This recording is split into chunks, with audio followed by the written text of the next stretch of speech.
OG cinema first review by Ambati Rambabu గారు. So మరి ఈయన వైసీపీ నేత, మాజీ మంత్రి అయినప్పటికీ కూడా పవన్ కళ్యాణ్ గారి పేరు తలిస్తే చాలు ఉవ్వెత్తున ఎగిసిపడే వ్యక్తి. మనం చాలా సందర్భాల్లో చాలా చోట్ల కూడా చాలా మీడియా పాయింట్లో కూడా చూసాం. అంబటి రాంబాబు గారు పవన్ కళ్యాణ్ గారిని ఏ విధంగా విమర్శిస్తూ మాట్లాడతారు.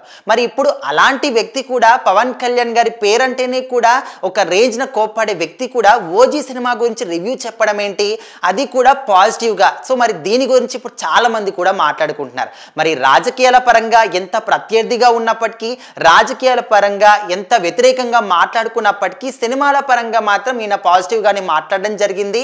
మరి ఈ సినిమా గురించి అంబటి రాంబాబు గారు ఏం చెప్పారు అంటే, మనం గత నుంచి కూడా చూసుకోవచ్చు. మరి పవన్ కళ్యాణ్ గారి సినిమాలు, బ్రో సినిమా కావచ్చు, హరిహర వీరమల్లు కావచ్చు, ఎంత మంచి గుడ్ ఎక్స్పెక్టేషన్స్ కానీ ఉన్నప్పటికీ కూడా సినిమాలు మాత్రం ఫ్లాప్ అయ్యాయి. సో మరి ఎందుకు ఈ సినిమా హిట్ అవుతుందని నేను చెప్తున్నాను మనం అనుకుంటే, మరి గత 2 సినిమాలు కూడా ఫ్లాప్ అయ్యాయి కాబట్టి ఈ సినిమాని కసితోని పవన్ కళ్యాణ్ గారు చేసి ఉంటారో ఖచ్చితంగా. మరి హరిహర వీరమల్లుతోని ఒక ఎదురుదెబ్బ పడింది కాబట్టి ఈ సినిమా ఏదో ఒక విధంగా ఖచ్చితంగా హిట్ కొట్టాలని ఒక కసితోని, పట్టుదలతోని పవన్ కళ్యాణ్ గారు కూడా శ్రద్ధతోని చేసి ఉంటారు కాబట్టి ఖచ్చితంగా సినిమా హిట్ అవుతుంది.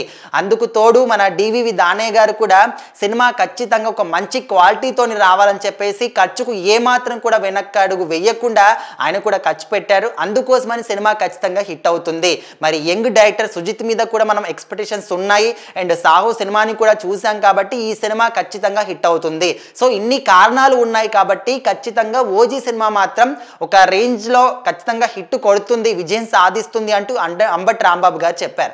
సో మరి అందరూ కూడా షాక్ అవుతున్నారు, ముఖ్యంగా వైసీపీలో ఉన్న వాళ్ళు. ఇదేంటబ్బా అంబటి రాంబాబు గారు కూడా ప్లేట్ మార్చేశాడేంటి, మరి జనసేనకి ఏమైనా ప్లేట్ మార్చేస్తున్నాడా, ఆ పార్టీలో ఏమైనా జాయిన్ అవుతున్నాడా, మరి సీక్రెట్గా ఏమైనా మంత్రాలు జరుపుతున్నాడా పవన్ కళ్యాణ్ గారితో అని రకరకాలుగా అనుకుంటున్నారు. ఎవరు ఏమనుకున్నా కూడా ఆయన ఎప్పుడు కూడా వైసీపీలోనే ఉంటాను అని చెప్పేసి చాలా సందర్భాల్లో కూడా చెప్పాడు. మరి ఇటు రాజకీయాల్ని, సినిమాల్ని కూడా మిక్స్ చేయొద్దు అని చెప్పేసి చాలా మంది చాలా సందర్భాల్లో కూడా చెప్పారు.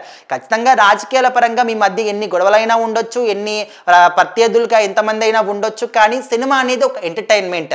సినిమాని సినిమా లాగానే చూడాలని చెప్పేసి చాలా మంది రాజకీయ నాయకులు కూడా చెప్తూనే ఉంటారు, చాలా మంది అనుకుంటూనే ఉంటారు. సో ఆ విధంగా ఆలోచిస్తే మరి అంబటి రాంబాబు గారు చెప్పింది ఖచ్చితంగా నిజమని చెప్పుకోవచ్చు.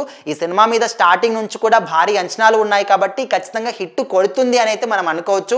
మరి ఇటు వైసీపీ వాళ్ళందరూ కూడా ఇది చెప్పిన తర్వాత అంబటి రాంబాబు గారి మీదకి ఏమైనా వ్యతిరేకమయ్యే ఛాన్సెస్ కూడా ఉన్నాయని చెప్పేసి కూడా రాజకీయ వర్గాల్లో మాట్లాడుకుంటున్నారు. ఎవరేం మాట్లాడుకున్నా సినిమాని హిట్ కాకుండా ఎవరు కూడా ఆపరేలన్నది ఖచ్చితంగా ఇక్కడ జన సైనికులు కావచ్చు, పవన్ కళ్యాణ్ గారి ఫ్యాన్స్ అందరూ కూడా తొడగొట్టి మరి మీసం మెలేసి మరి కూడా చెప్తున్నారు.